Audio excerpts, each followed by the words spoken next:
To the book of John, chapter 4, from verses 1 to 15. At ang pag-uusapan natin sa hapon na ito ay kagaya ng ating senior po nung last Friday, is about this Samaritan woman who met the Lord in those times. At napakarami po natin matututunan dito sa babaeng ito na hindi po ng Panginoon upang maging susi, upang maraming tao, mga kapatid, ang makakilala at sumampalataya sa ating Panginoong Jesucristo. Ang dalangin ko po, mga kapatid, as we come to know this woman in Samaria, we will become like her, no?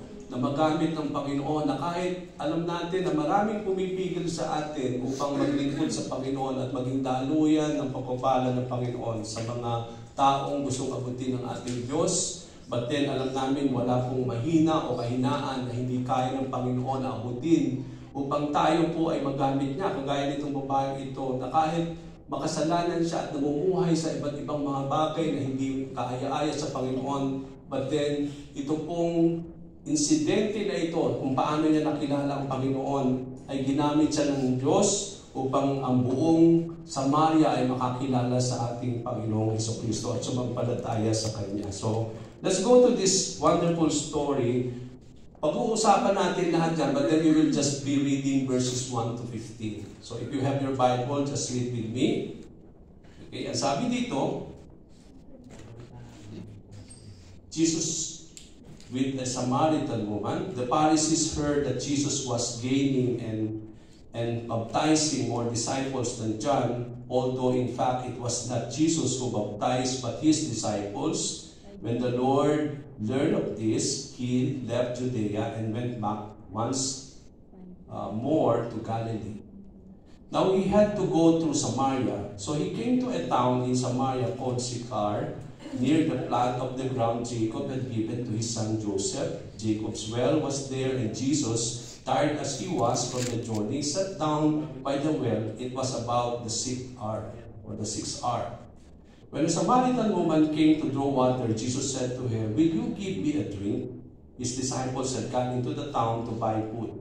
The Samaritan woman said to him, "You are a Jew, and I am a Samaritan woman. How can you ask me for a drink? For Jews do not associate with Samaritans." Jesus answered her, "If you know the gift of God and who it is that asks you for a drink, you would have asked him, and he would have given you living water." "Sir," the woman said, "you have nothing to draw with, and the well is deep. Where can you get this living water? Are you greater than our father Jacob, who gave us the well and drank from it himself, as his sons and his flocks and herds?" Jesus answered, "Everyone who drinks this water will be thirsty again, but whoever drinks the water I give him will never thirst. Indeed, the water I give him will become in him a spring of water welling up to eternal life." The woman said to him, "Sir, give this water so that I won't get thirsty and keep coming here to draw water." So purihin ng Panginoon sa araw na ito. Hallelujah. Let's come to the Lord and pray. Father, maraming salamat po muli sa iyong mga salita na aming tatanggapin na may papala at biyaya, Lord. At alam namin, Ama, na ang iyong mga salita, ang iyong mga salita ay nagiging kalakasan ng bawat isa sa aming Panginoon. Hayaan po sa araw na ito ay tanggapin namin na muli ang biyaya at pagpapala na dulot mo sa amin, at hayaan mo po mangusap ka sa amin, O Lord, na ikaw lamang po, Panginoon, na maitaas sa aming kalagitnaan. Pinupuri ka namin, pinasalamatan. Ito po ang aming dalangin na samo sa tanging pangalan ni Jesus. Amen. Mga kapatid, napaka-importante po itong pag-uusapan natin regarding this woman in Samaria, na makikita natin sa buong istorya na ating pong babaybayin sa ating pong mensahe ng Panginoon sa hapon na ito. Makikita natin unti-unti niyang nakilala ang Panginoong Jesucristo. At nung siya'y nakakilala sa Panginoon, nandun po na talagang ginamit siya ng ating Panginoon upang maging daluyan din ng pagpapala sa ibang mga tao, upang ang mga ibang tao ay makakilala sa ating Panginoon.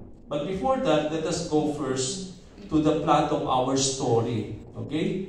Noong mga panahon, in our passage, mga kapatid, nalaman ng ating Panginoon Jesucristo na itong mga Pariseo ay narinig na nila o narinig na marami ng mga disciples na lumalapit sa Panginoon Jesucristo. At itong mga disipulo at mga tagapagsunod na lumalapit sa Panginoon, they are already being baptized by the Lord.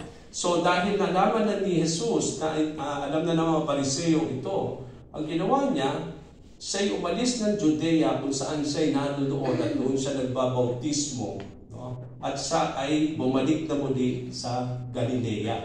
Okay, so ito po yung parang plot ng ating story. Nasa Judea siya and he's ministering to the many believers in those times. Marami nang lumalapit unti-unti ang mga tao sa Panginoon because this is the time na nag-uumpisa na siya ng kanyang ministry here on earth. At nakikita natin na itong mga tao ito na lumalapit sa Panginoon ay unti-unti na nananampalataya sa Kanya at sila po ay nabautismuhan.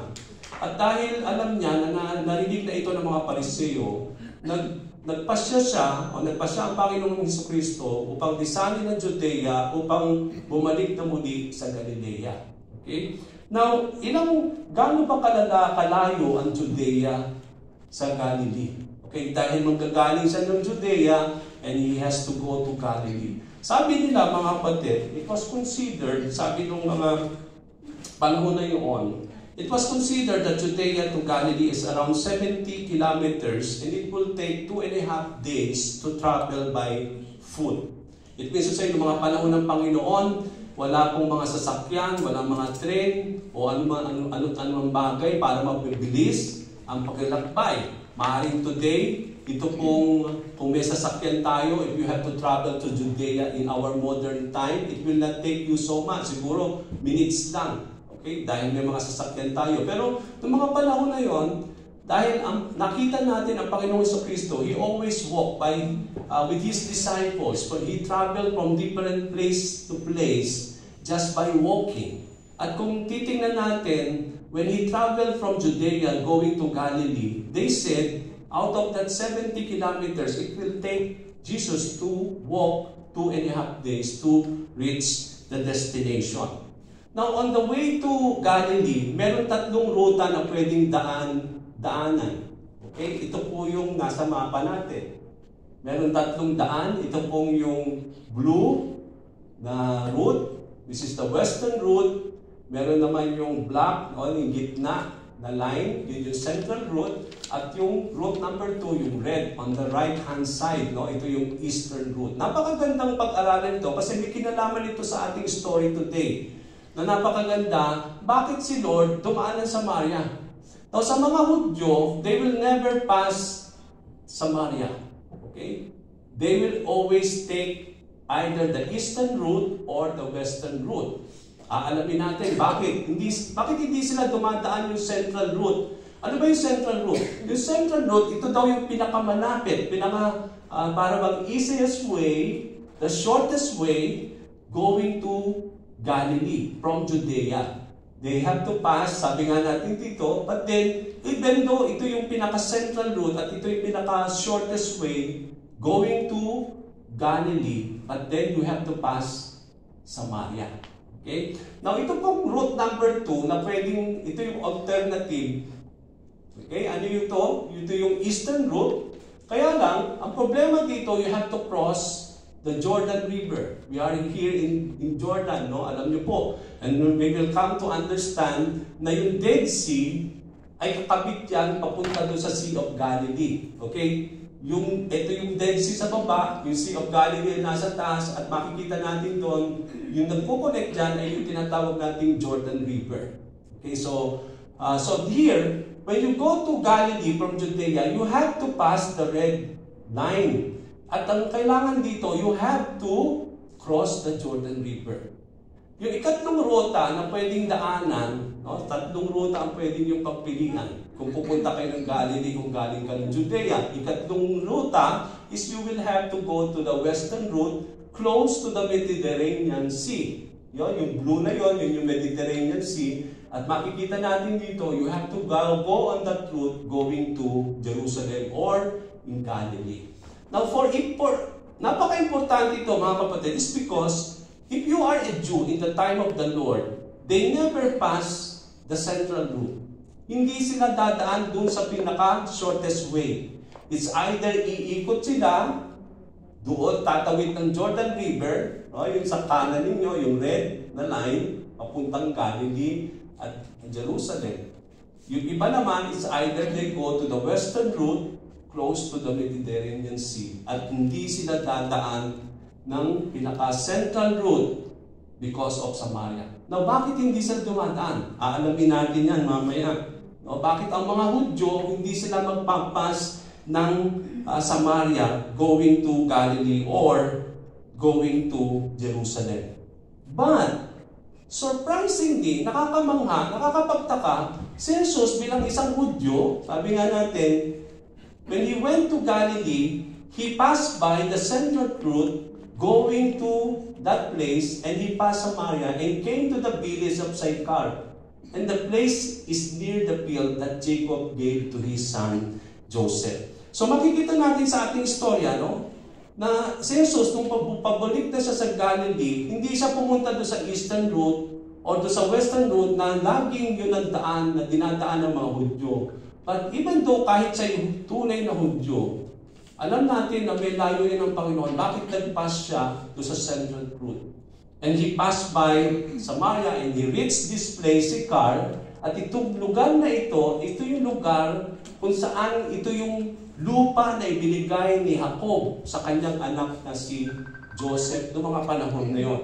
Nakita natin yung passage na yan sa Genesis chapter 48 verse 21. Ano yung nangyari dyan sa Genesis? Sabi dito, when Jacob was about to die, he blessed the sons of Joseph, Manasseh, and Ephraim. Then Jacob gave Joseph the portion of the land Shechem, which he took by sword and bow from the Amorites. So, noong mga panahon na yon, nung nasakop ni Jacob itong land of Amorites na tinatawag na portion of the land Shechem, so nung nasakop ito ni Jacob noong mga panahon na yon, at lumalapit na siyang mamatay, ang ginawa ni Jacob is that tinawag niya ang kanyang anak na si Joseph at ang kanyang mga anak na si Manasseh at Ephraim, at bless niya itong kanyang anak na si Joseph, at ito ang ibinigay niya sa kanya. Ito pong land na ito, itong portion of land na kanyang nasakop sa mga Amorites, ito ay ibinigay niya sa kanyang anak na si Joseph. At kung makikita natin, yung sinasabi dito ni John, na dumating daw si Jesus doon sa lugar kung saan ito yung lugar na ibinigay ni Jacob kay Joseph. So, he came to this village, to this place na, sabi nga natin, ito yung place that Jacob gave to his son Joseph. Now, in that village, nung dumating ang Panginoon doon, merong pong well. May balon doon. At ito rin, noong mga panahon na nasakop ito ni Jacob, gumawa siya ng balon, o he built up a well in those times. Ito yung tinatawag nating Jacob's well. At dahil na pagod na pagod si Lord at that particular time, ang haba ng kanyang binyahe, nung naglakad siya papuntang Galilea, dahil napagod siya at dumating siya sa area na ito, yung place ng Samaria, at dahil sa pagod na pagod siya at that time, ang ginawa ng Panginoon, He sat beside the well about noontime. Okay, says, naupo doon sa tabi ng balon na yon, yung well na yon, and then because of tiredness. Now soon, a Samaritan woman, sabi nga natin, came to draw water. At nung nakita niya yung Samaritana na babae, humingi siya ng tubig sa kanya. He asked for some water. Now, nakita natin dito, the Samaritan woman was so surprised. Nagtataka siya, namamangha siya, dahil alam niya, itong Hudyo na ito ay walang dealing sa kanya. Dahil yung mga panahon na yon, there's no dealing between Jews and Samaritans. Kaya nga sabi doon, lagi silang walang ugnayan, mga kapatid. Kaya nga mga Hudyo, they don't pass Samaria. They always travel around because they don't consider these people. But here comes Jesus Christ. He came to that place for the very purpose of just meeting this woman. Dahil alam niya, through this woman, mamaya makikita natin, ginamit siya ng Panginoon, wherein, through that woman's testimony, the whole village, yung buong place na yon ay nakakilala sa Panginoon. At yun ang layunin ng Panginoon. He will never miss that opportunity. That's why He passed to that central route and he went to this place, Samaria. So nung nakita nung woman, he was so surprised na itong ang Panginoon isang Hudyo at humingi siya ng inumin from her. The Jews refused to have any dealings with the Samaritans, sabi doon sa Bible, sa ating pong binasa. Now, who are the Samaritans? Para magkaroon tayo ng enough at matibay at malinaw na pagkakaalam. Sino ba ito mga Samaritans? At bakit? Why the Jews have nothing to do with them? Bakit sa mga Hudyo, wala silang dealing, wala silang ugnayan sa mga taong ito? At napakagandang pag-aralan. Ang mga Samaritano, mga kapatid, they considered people living in Samaria. They are living in that place, Samaria, where Jesus Christ came at that particular time. They were considered by the Jews. Why? Bakit ayaw nilang tanggapin itong mga tao ito? Although sila po ay half Jews, it's because they are half-half. Okay? Half Jew, half pagan. Or half Jew or half Gentile. Kaya hindi sila pure Jewish people. Okay? Although they have half or they have the mixed race, but then they consider also these people, ng mga Hudyo, they also practice impure or half-pagan religion.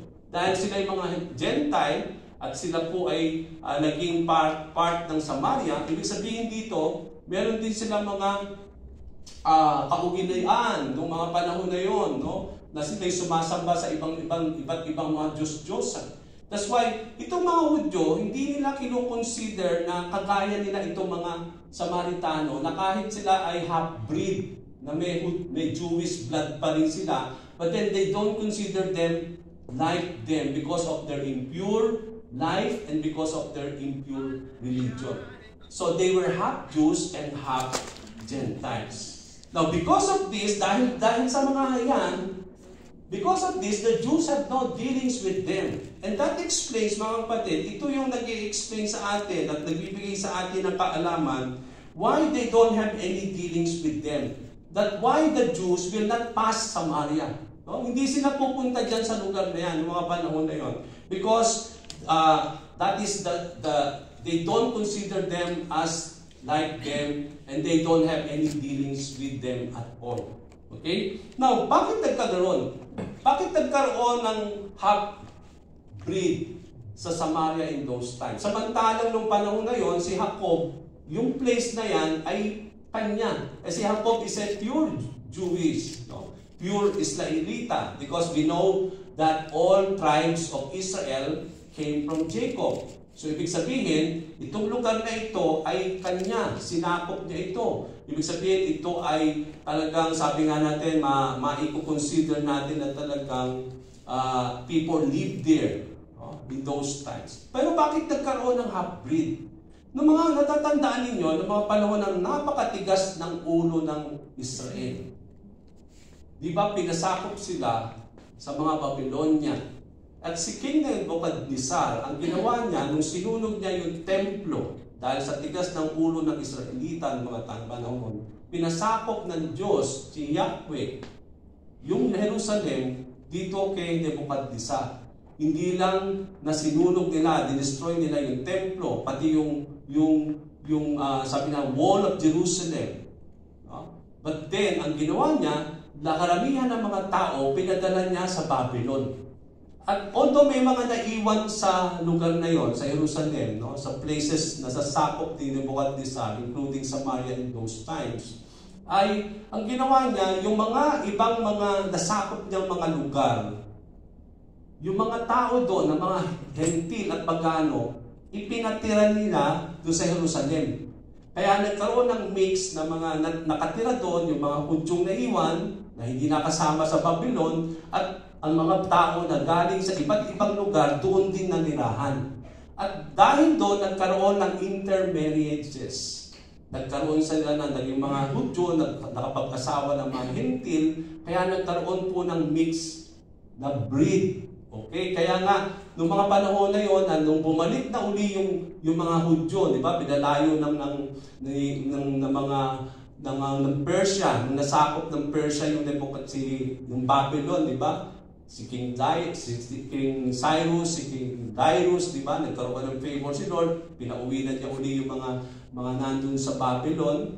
Okay, nung umuwi sila sa Jerusalem, nandun na po itong mga taong ito, yung mga mix na sinasabi natin, yung mga Samaritan.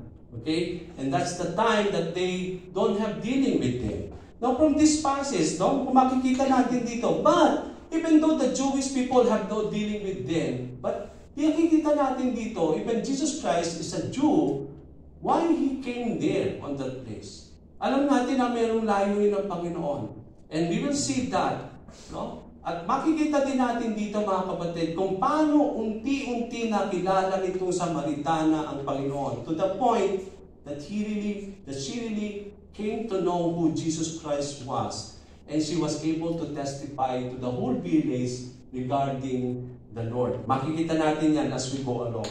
Now, from our passage, we are able to understand how the Samaritan woman progressively, pag sinabi natin progressively, unti-unti niyang nakikilala ang Panginoon. Unti-unti lumalago yung kanyang kaalaman patungkol sa Panginoon, sa kanyang conversation. Nung sila'y nag-uusap ng Panginoong Jesucristo, unti-unti niyang nakikilala ang ating Panginoong Jesucristo, at to the point na lubos niyang nakilala ang ating Diyos.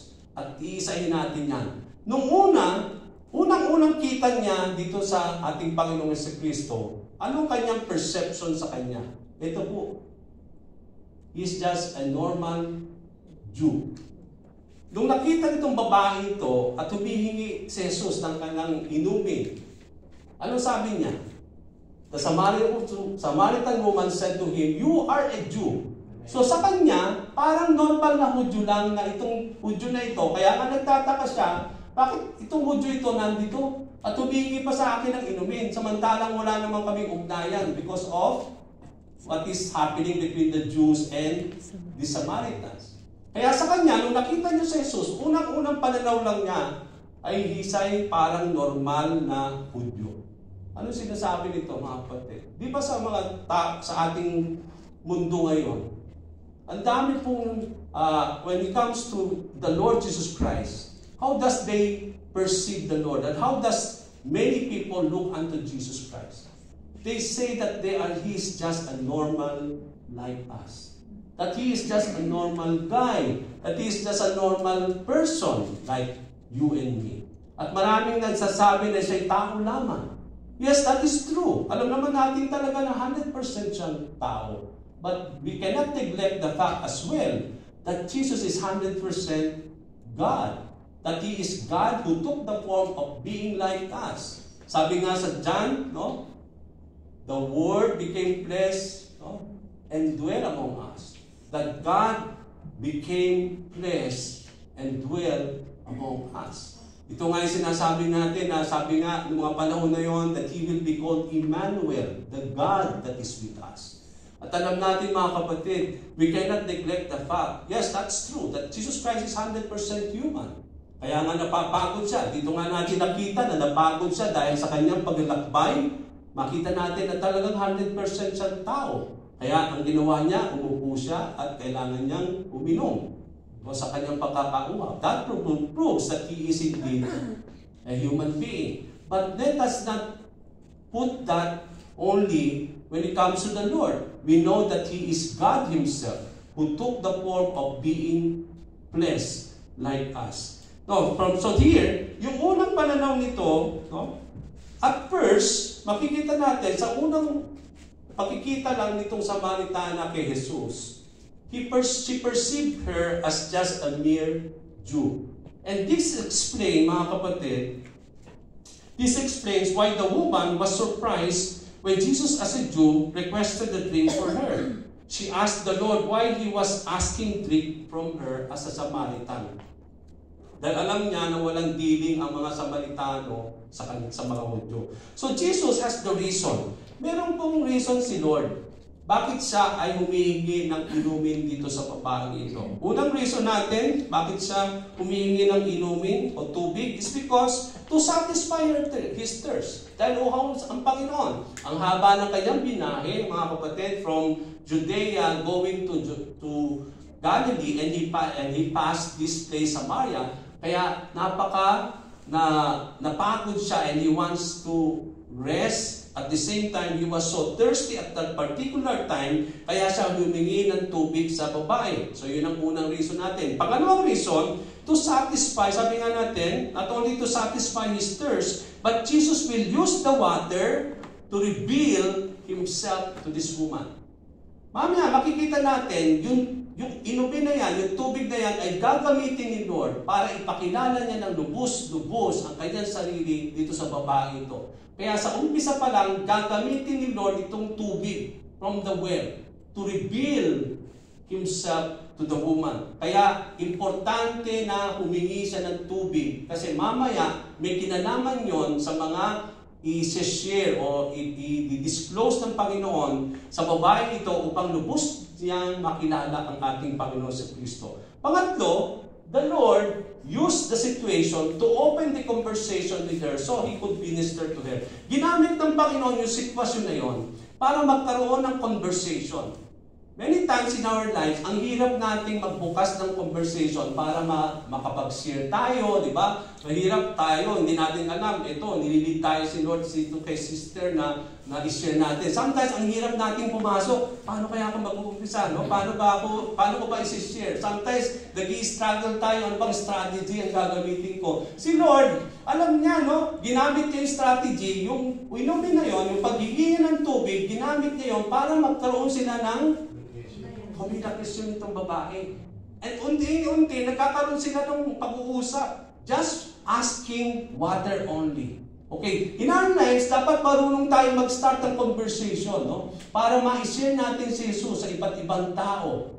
Kailangan magkaroon tayo ng mga bagay, no, na kailangan nating umpisahan. Hindi mo naman kagad kapag in-approach mo, kakilala mo ba si Jesus? Hindi naman ganun kagad ang ano natin, approach natin. Si Mrs. magaling po dyan. No? When she was here, lagi kami pupunta doon sa mga ukay-ukay. Doon niaayain ako, punta tayo sa ukay.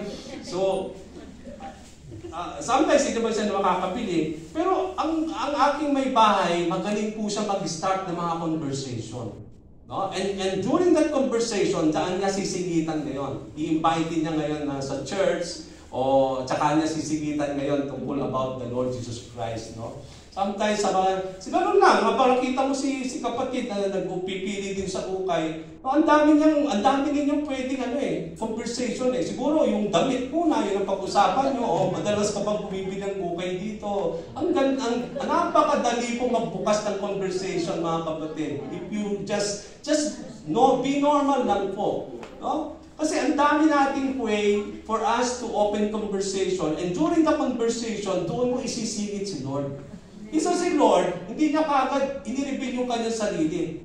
Gumawa muna siya ng way para makapag-converse dito sa babae ito at ang ginamit niya is yung pahingingan ng tubig.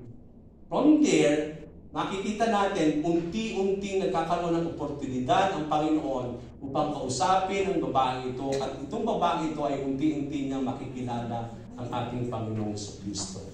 Okay, so here, now, why minister to the woman? Bakit kailangan dumaan ni Lord? Aksidente ba yung pagdaan niya doon? Hindi. Ang Panginoon, walang aksidente sa kanyang mga layunin. Meron siya laging purpose kung bakit niya gagawin yan. Nung nagpunta si Jesus, hindi ito parang sinadya niya na dumaan sa way na yon for just this one woman. Gusto niya mag-minister dito sa babaeng ito. Now, bakit kailangan niya ma-ministeran itong babae ito? Ano ba ang buhay nitong babae ito? Who is this woman and what kind of life she has? No? And come to think of this, unang-unang makikita natin bakit gustong abutin ng Panginoon itong babae ito. It's because hindi lang siya despised ng mga Hudyo.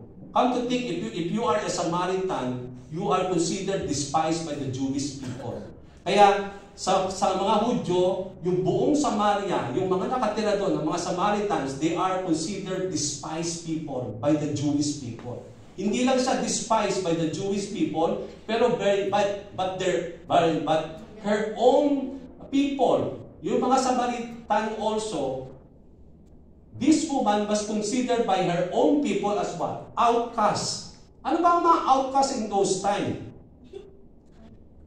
Itong babae ito, mga kapatid, kung makikita, hindi lang ikinahihiya ng mga Hudyo, being mga half-breed. No? But even yung kanyang mga kapwa na kalahi, ng mga Samaritan, they consider this woman outcast. Ano ba yung outcast ng mga panahon? Ito yung mga low states ng mga tao in those times. Okay? Now, if you are living in sin in those days, you will be considered outcast. Kung ikaw ang outcast ng mga panahon na yon, walang makikihalbilo sa iyo, iiwasan ka ng tao. Dahil bakit? Dahil sa pamumuhay mo na hindi tama.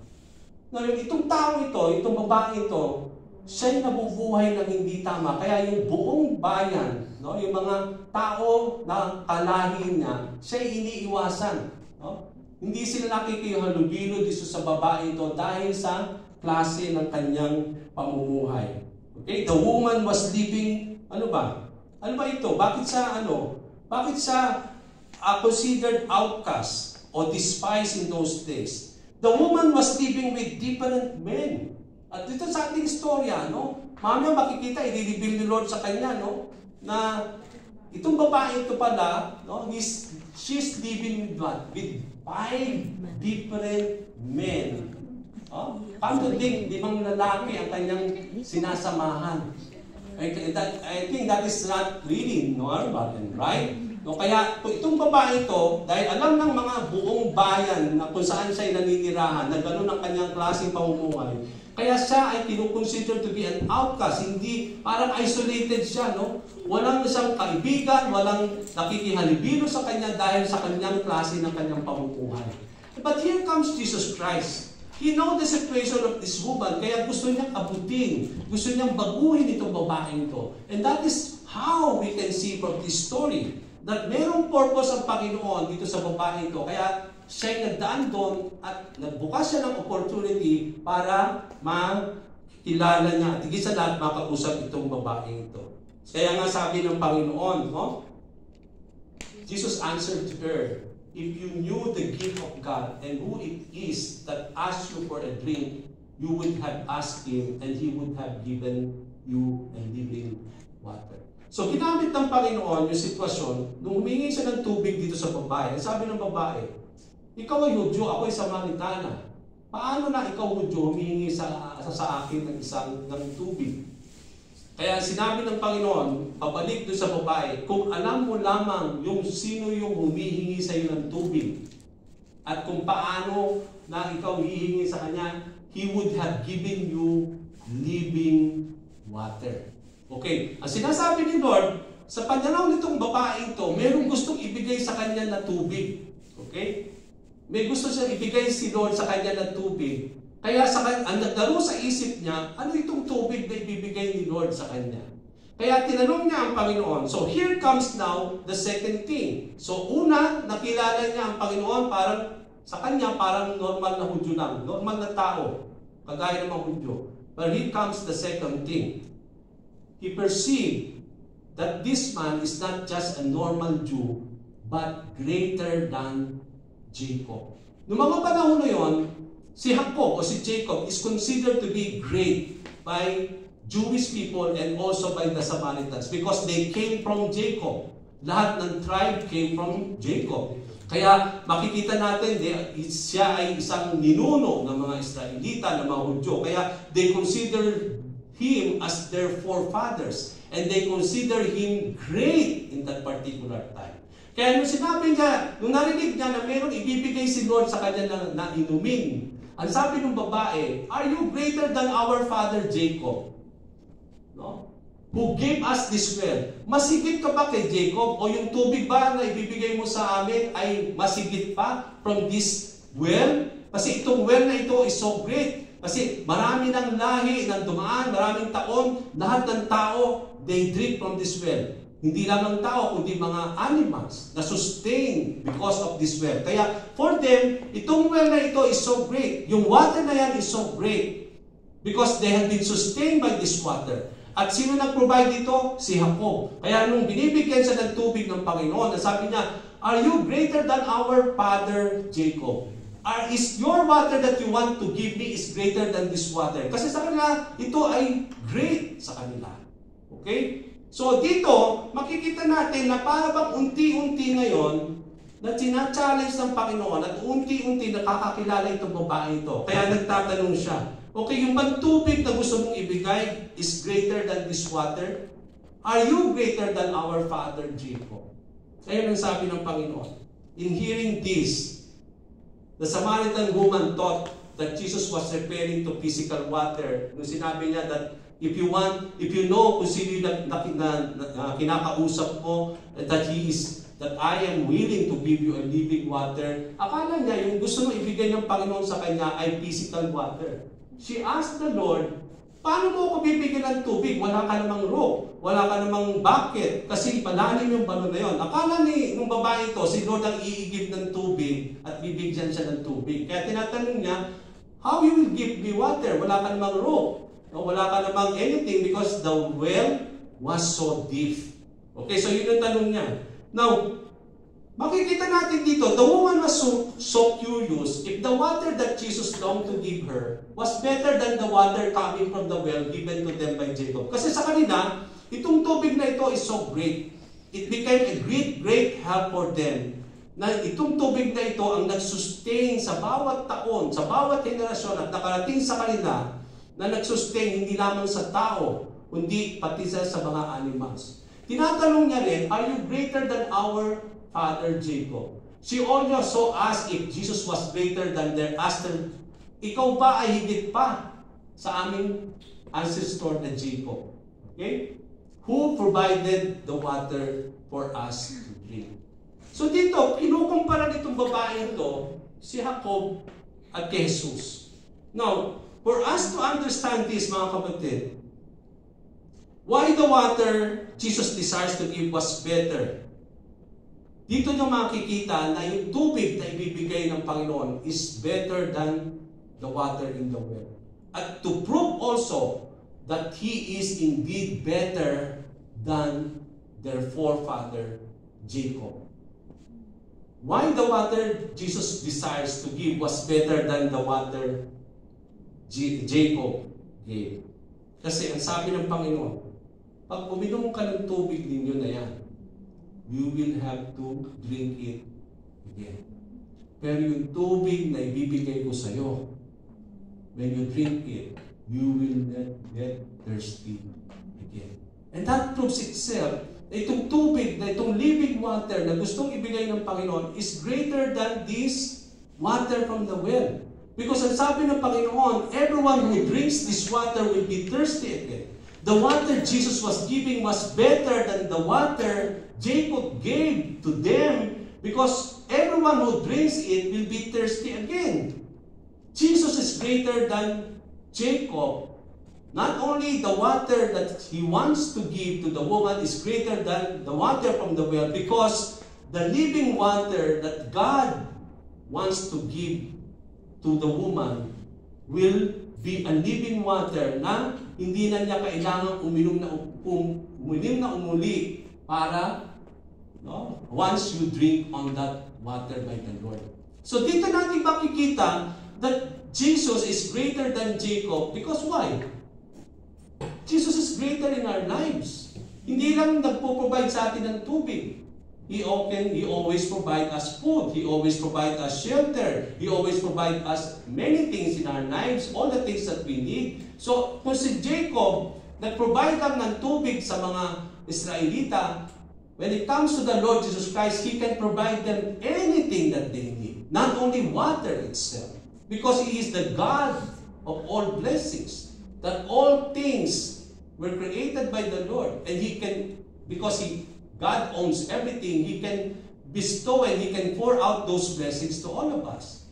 No? Kaya dito magpapatunay, makikita natin, the Samaritan was able to perceive na ito palang tao ito ay hindi lang normal na tao. But she was able to see that Jesus was even greater than their father Jacob. So nakita ninyo na parang unti-unti lumalago na yung kanyang nanay. Una, akala niya parang normal na Hudyo lang. Sa conversation, nakita niya na hindi pala lang itong normal na tao. Na itong tao pala na ito ay greater than their father Jacob. Now from there, unti-unti, it moved to what?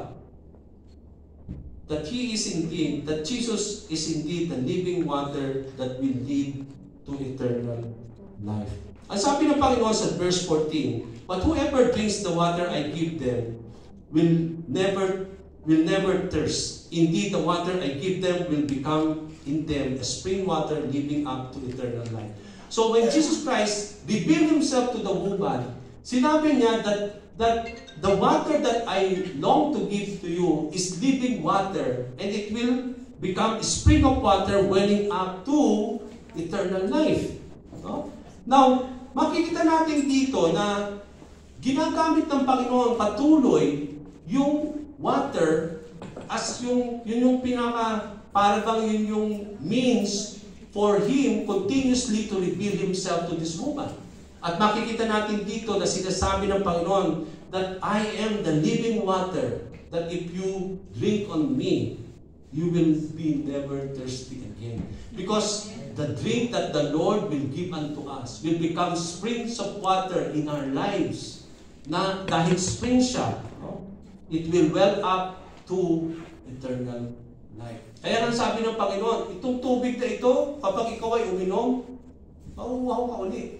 Pero ako, pag binigyan tayo ng Panginoon ng living water from the Lord, although we will still have to drink water physically from the faucet, but yung ating pong tubig na makapag-iibsan sa ating pagkauhaw sa Diyos, ay ito po'y maiibsan hindi po ng physical water, kundi the living water that only God can quench our thirst. Alam niyo po, hindi lang tayo nauuhaw sa tubig na pisikal, kaya tayo umiinom ng tubig. Yes, the water from the faucet, yung water na binibili natin, nakakaibsan, no?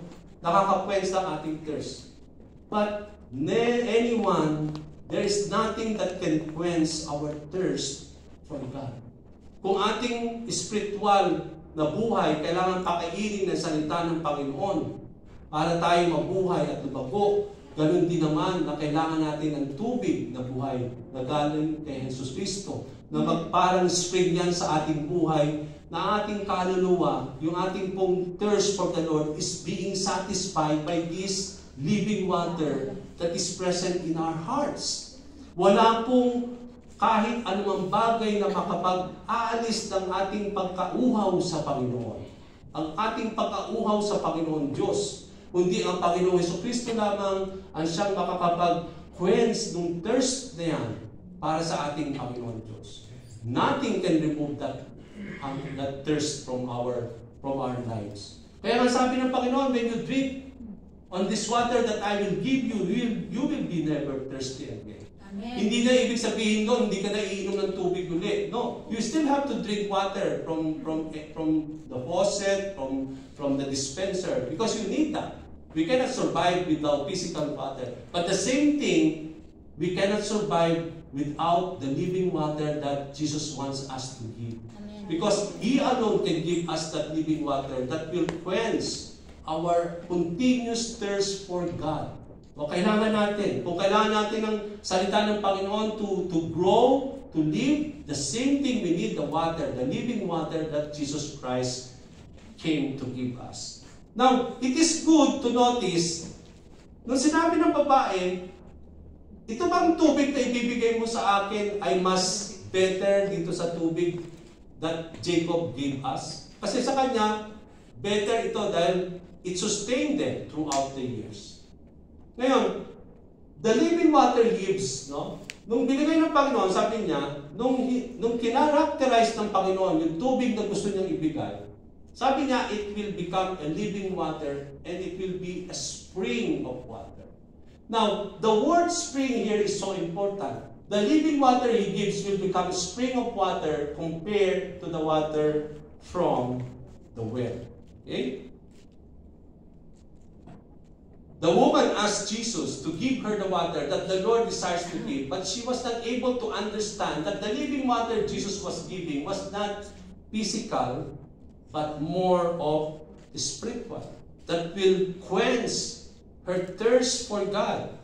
Kaya nga makikita natin dito, akala nitong babae ito na ibibigay ng Panginoon ay parang tubig lang din. Na kaya nga siya nagtataka, wala ka namang lubid, wala ka namang lalagyan para makaigib dito sa well para ibigay mo sa akin. That's why she's wondering, where is your water will come from? No? But he never thought that it is coming itself from the Lord Jesus Christ, because Jesus is indeed the living water. Siya mismo yung tubig na buhay. No, hindi siya yung mag-iigib para ibigay yung tubig sa atin. Kung tinanggap natin ang Panginoong Jesucristo, siya yung naging buhay na inumin sa bawat isa sa atin. Amen. At dahil tinanggap natin siya sa ating mga puso, ito ay naging parang spring of water sa ating buhay, sa ating puso, na nagsasatisfy ng ating kaluluwa, sa ating pagkauhaw sa ating Panginoon. At yun yung sinasabi ng ating Panginoong Jesucristo. The woman's desire to have the living water from Jesus opened the opportunity. No? Now, tingnan natin mga kapatid, di ba, noong mga panahon na yon, ano bang mas maigi? Kung titingnan natin, balik tayo dito. Yung water na gusto ng Panginoon is like a spring of water. Di ba, sabi ko nga nung Friday, sino sa inyo lumaki ng probinsya? Di ba may mga balon sa probinsya, mayroong poso. Okay, kung kayo lumaki sa probinsya, di ba, kung kayo ay sanay magposo, di ba yung tubig ng poso galing sa underground. Okay? Dahil itong tubig na ito, nililinis ng mga kung ano-ano, kaya it comes out na parang kahit malinaw siya, pero kung titignan nyo, i-examine nyo yung tubig galing sa poso, sa mga well, it contains many minerals. Okay, now, hindi lahat ng minerals from the water ikabubuti ng mga health natin. May masamang minerals na hindi natin pwedeng i-take. Kaya pinupurify ang tubig. Ngayon itong balon, hindi po na-purify ng gusto po yan. Kaya sometimes, kung makikita nyo, parang may lasa yung tubig sa balon. Hindi nyo napapansin? May parang may amoy. No? Kasi nga, kulang sa yung process. Okay? So that it can become parang yung mga tubig na ginagamit natin sa ating gripo. Okay, now, here, this is the kind of water that Jesus Christ, o itong galing sa balon. But when Jesus Christ will give us, it is not coming from underground. It is a spring of living water na para siyang batis na para bang dumadaloy lang, no? Yung nagtataka tayo, nag-ano tayo, no, nung nag-outing tayo, no, ang linaw ng tubig na parang nagpo-flow ng gano'n, no? Na parang bang pwede nating inumin. Although tingin naman natin, hindi natin inumin. Pero ang linaw-linaw siya.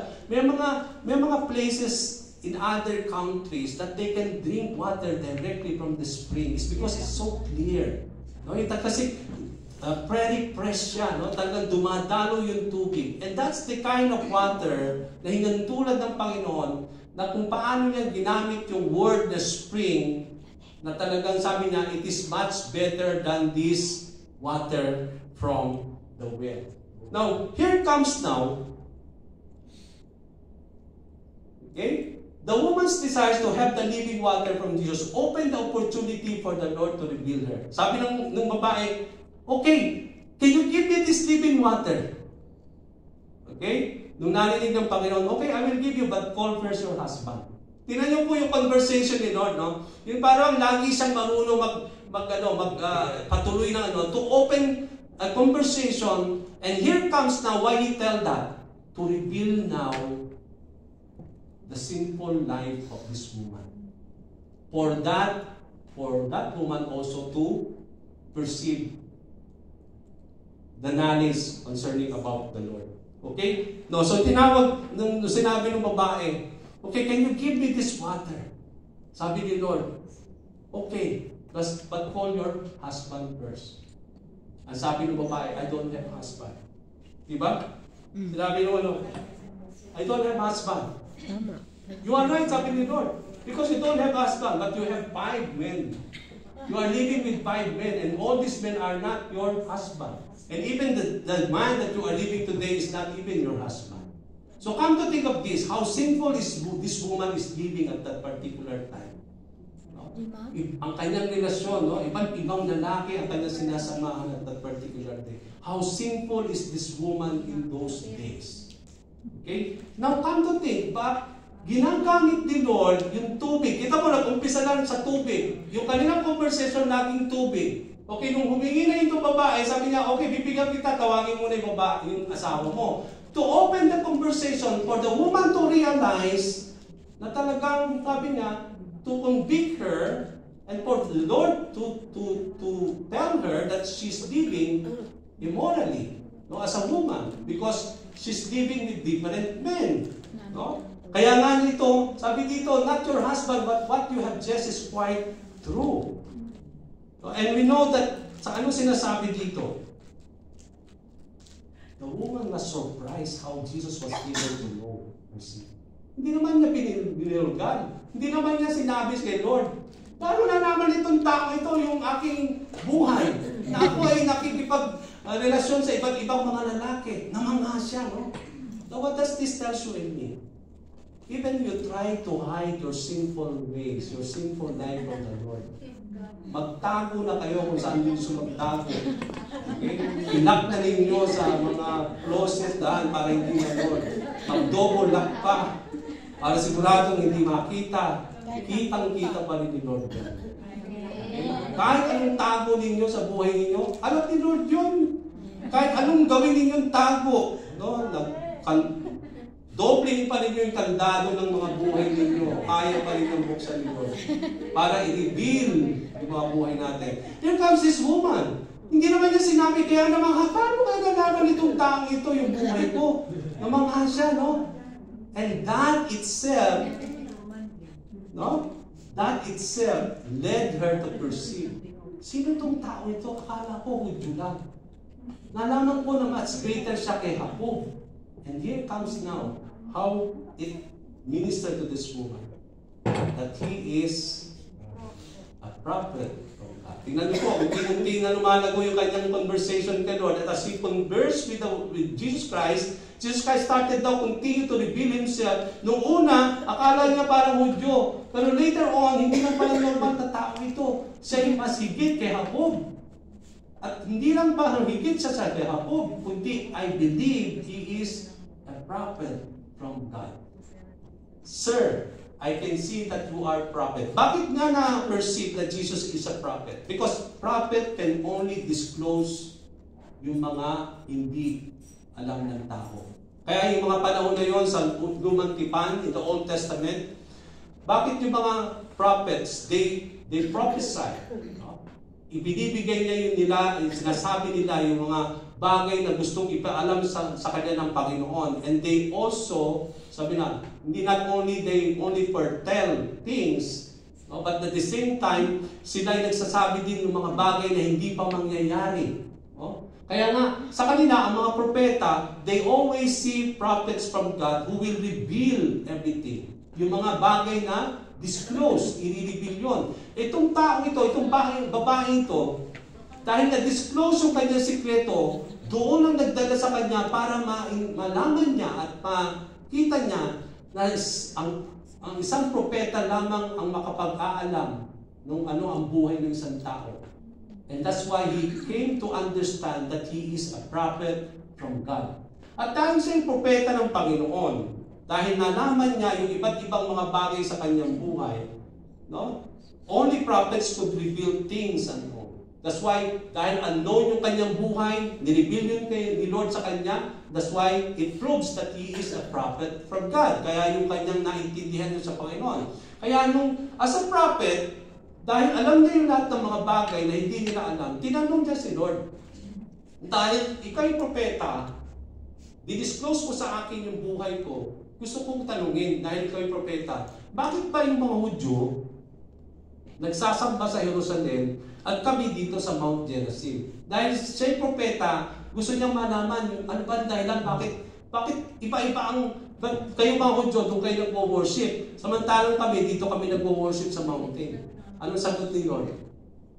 Jesus revealed that although the Jews and Samaritans worship God in different places, yet the time has come that these places no longer matter to the Lord. And this is the time that now came. Nung panahon ng Panginoong Jesucristo, nung naparito siya, hindi na mahalaga sa Panginoon kung saan tayo mag-worship, whether in Jerusalem or in Jerusalem, whether here or at home. Because sabi nga ng Panginoon, sabi niya, yet the time is coming, it has now come, when the true worshipers will worship the Father in spirit and in truth. They will not only worship here, they will not only worship here, but they can worship everywhere. Amen. Because God is a spirit, and the Father is longing for worshipers who will worship Him in spirit and in truth. Ano sinasabi ni Lord? Hindi na mahalaga pala yung wall. Kung saan tayo nag-worship. That's why we can worship here every Sunday, dito sa San Nazarene, in our fellowship house, in your home room, sa inyong employer, you can worship the Lord. When you are anywhere you can be, you can also worship God because God is everywhere. No? You can worship the Lord. So, it is not about the place na mahalaga na ngayon kay Lord. Ang mahalaga, you can worship Him anywhere. But when you worship God everywhere, there is two things that you need to do. You have to worship in spirit, you have to worship in truth. Yun ang mahalaga kay Lord, itong dalawang bagay. Now, how do we worship in spirit? Isn't it that, sabi nga natin, when you worship in spirit, it is the Spirit. No? We have to worship through the Holy Spirit. Kaya nga, lahat ng bagay na ginagawa natin sa ating worship service, do we do it out of our might or our strength? No. Sabi nga sa Bible, it is not by might, not nor power, but by your Spirit, O Lord.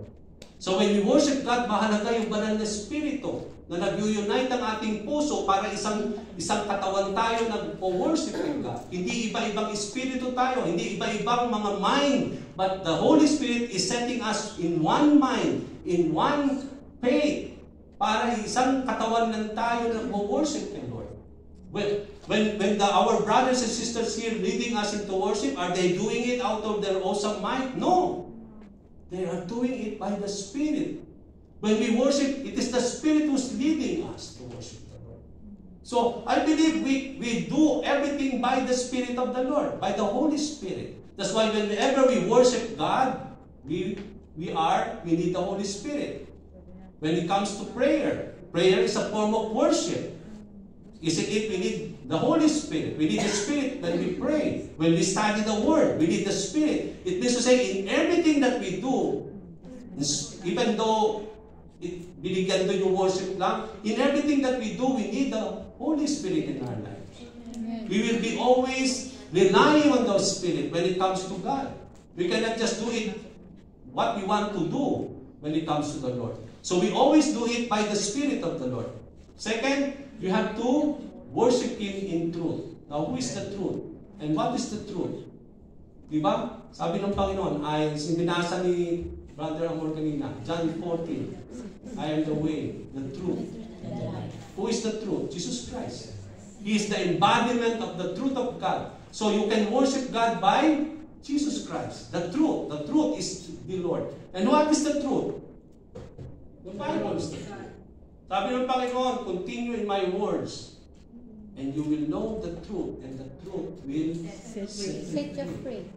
So it means to say the truth. It means to say when we worship God, it should be through Jesus Christ and according to His words. So hindi ka mag-worship na hindi through the Lord at hindi sa Biblia. So kung ang worship natin ay hindi nakasaad, then that is not the kind of worship that the Lord wants us to worship.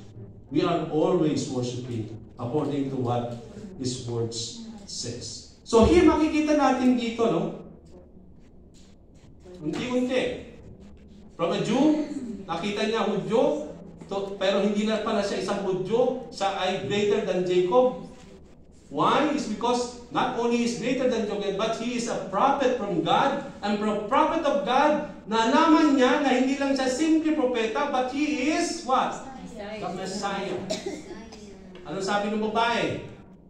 The woman said, I know that Messiah called Christ is coming. When He comes, He will explain everything to us. Kasi in-explain ni Lord yung kung bakit nag-worship sila, in-explain, nalaman niya yung ni Lord yung kanyang buhay na hindi maganda, tapos tinanong niya si Lord dahil propeta siya, nalaman niya yung sagot, na kaya pala ganoon, nag-worship pero hindi na mahalaga pala yun. Pero sabi nito, even though you are prophet, there is also a Messiah who will come. He will reveal to us everything. Ano sabi ni Lord? I, the one speaking to you, I am He. Dito niya pinakilala na talagang siya hindi lang propeta ng Panginoon, kundi siya mismo ang Mesiyas, the Christ, the anointed one of God, that this woman is also waiting. So upon hearing this, anong ginawa? No? That Jesus was the Messiah, the woman ran back to the village and told everyone what the Lord. Na hindi lang ito, come, see this man. Hindi lang siya parang propeta, but I believe he is the Messiah that we are waiting. Okay? The woman invited the people to come and see whom she perceived as the Messiah of Christ. The people came running from the village to see Jesus Christ by one mere woman. Okay? Now what had happened? Sabi sa verse 39 and 41, many of the Samaritans from that town believed in him because of the woman's testimony. He told me everything I did. Anong ginamit niyang testimony? Hali kayo! Tingnan niyo, itong taong na-meet ko. Nireveal niya sa akin yung aking pagkakasala. Yun yung kanyang testimony. Sometimes, isn't it that's the testimony that we need to tell people? Pag nagte-testimony ka ba sa tao para i-reveal kung sino si Lord at yung ginawa niya sa buhay mo, i-skip mo yung dating buhay mo? No. Mag-uumpisa ka, dati nasenggo ako, dati babaero ako, ito ako noon, sinungaling ako, lahat-lahat ng mali, ito ako. But then, sinagip ako ng Panginoon. Napakabuti ng Diyos. Ngayon, marunong na akong tumupad, marunong na akong sumunod. Di ba yun ang testimony? Mag-uumpisa tayo kung sino ikaw. Kung sino ka talaga dati. Hindi mo i-skip yun. Para yung tao malaman ba na talagang kahit sino man sila, kaya ng Panginoon baguhin. Walang anumang mabigat na kasalanan na ating nagawa na hindi kaya patawarin ng Panginoon. Amen. Kung ano man ang buhay mo noon, lahat tayo, iba-iba ang buhay natin. We come to think of that. We are all sinful people. Mabibigat yung mga nagawa natin sa Panginoon. But God has given us grace to the Lord. Amen. Kagaya itong babae ito. Now, after knowing Christ, anong gagawin natin? Kagaya na ginawa ng babae ito.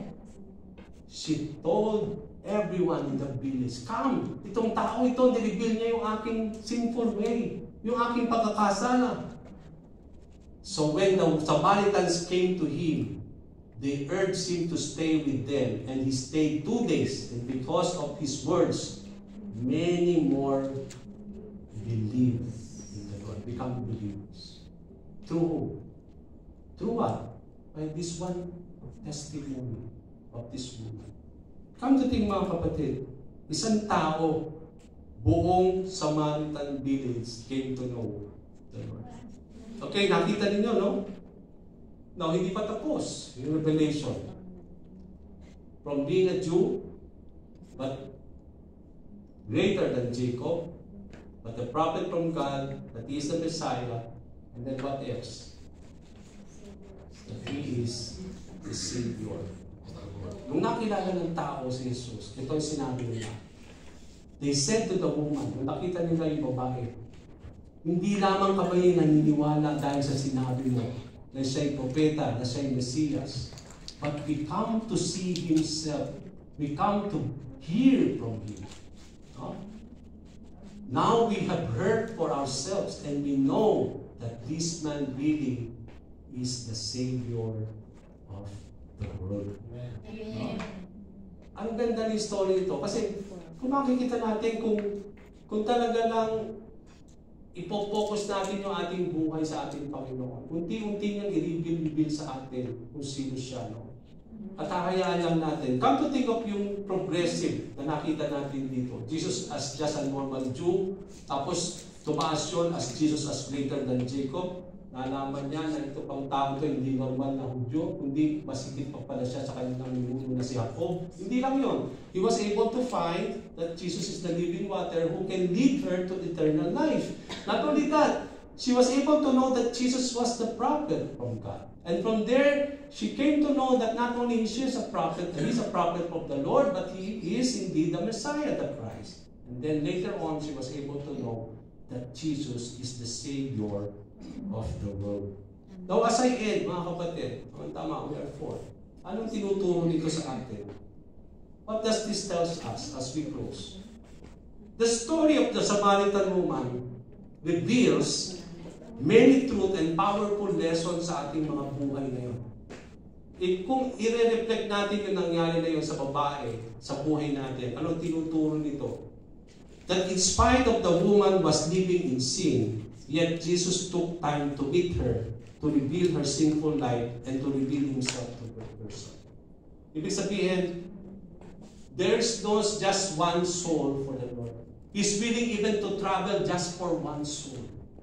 And you are all special to the Lord. Amen. Sometimes we try to concentrate on many things. Sometimes, kapag gusto natin mag-minister, gusto natin marami. But what if God is leading you only just for one soul to reach out? Do you reach out? Sometimes we are always after the number. Gusto natin maramihan. No. But come to think Jesus Christ. He just went there for just one soul. And through that one soul, buong village na kakilala.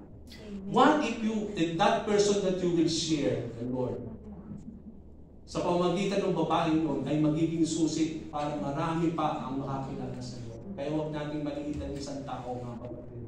Yung tao na yon na gusto nung i-minister, pwedeng gamitin ni God para lalo pang maraming makakilala sa Panginoon. So from 1, it becomes 2. From 2, it becomes 4. From 4, it becomes 8. Dumo-doble po. Come to think of this, how many of us are here? 20? 25? Tingnan nyo po, bawat isa sa atin mag-minister lang natin, isa na lang per year. Isa na nga lang, isang taon. Mahirap pa ba yun? Isang taon? Mahirap pa ba yun? Mahirap pa yata sa inyo yun eh. So after the year, we will become what? 50 already, mga kapatid. That's the multiplication when it comes to discipleship. Another year, 150. Oh! Yung na-minister na ninyo na one, na-disciple siya, pagdating ng taon, makapag-minister na naman siya ng isa. Dumodoble po, mga kapatid. Dumodoble yan. Yun yung multiplication. Okay? At sad, hindi po multiplication, division. Okay? Subtraction. Lalo lumiliit. Multiplication. Oo. Subtraction yata tayo dito sa church natin. Tsaka ano eh. No? But we should not let that, mga kapatid. We should multiply. I-multiply niyo yung sarili niyo into someone. And that someone will also multiply herself to someone. And that someone will multiply also to other. Then dumadami po tayo. Okay, that's the key there. Okay, by one soul, the whole village came to know Jesus Christ. Okay, what else? Jesus is more than willing to find a single soul. Sabi nga sa Bible, there's rejoicing in heaven over one soul who repented of his or her sin. Okay? Mahalaga ang Panginoon. Mahalaga ang isang kaluluwa sa Panginoon. So what does this tell you and me? As I end, kahit ano ang naging buhay natin, mga kapatid, that there is always grace. We can always find grace in the Lord. Okay? Why? Kahit ano man ang buhay mo, hindi tinitingnan ni Lord yung status natin sa buhay. Mahirap ka ba? Mayaman ka? No? Come to think of this woman, outcast siya, despised siya, pero mahal na mahal siya ng Panginoon. Now, don't think that God is not valuing you. Many times, ina-ask natin si Lord, Panginoon, mahal na ba ako sa iyo? Parang pinababayaan mo ko, tinadadaan mo ako sa iba't ibang mga problema, mga pasakit. Parang hindi mo ko mahal. Bakit mo hinahayaan yan? Is there anything that we can question how valuable we are from the Lord? You cannot question that. Because how does the Lord prove that you are valuable to Him? Jesus died on the cross for you. That's how you are so valuable in the sight of our Lord. Amen. Kaya huwag mo maliitin yung buhay mo. Mahalaga yan sa Panginoon. Ingatan natin, palaguin, para lalo pang magamit ng ating Panginoon sa kanyang kalooban. Tayo po tumayo at tayo magpuri sa ating Panginoon. Even up in our prayer. So let us pray. Father, we just thank you, Lord, for another time of worship. Maraming salamat po sa mensahe na ibinigay mo po sa amin, kung paano po kami nakakilala sa iyo, Panginoon. At unti-unti mong dinilibig patuloy sa aming buhay, kung sino ka, Panginoon. Lord, may we able to know you more and more, O God, that we will not satisfy the way we have come to know you, Lord. But then, Panginoon, patuloy mong pagtibayan ng aming pananalig at pananampalataya sa iyo, Lord God. For despite of everything that we are bearing in our lives, it does prove that you are so good, that you value us so much, O Lord God, for how you have died for us, O Lord. Maraming salamat po sa kabutihan, sa katakilan at katapatan na dulot mo sa buhay namin, Panginoon. At ang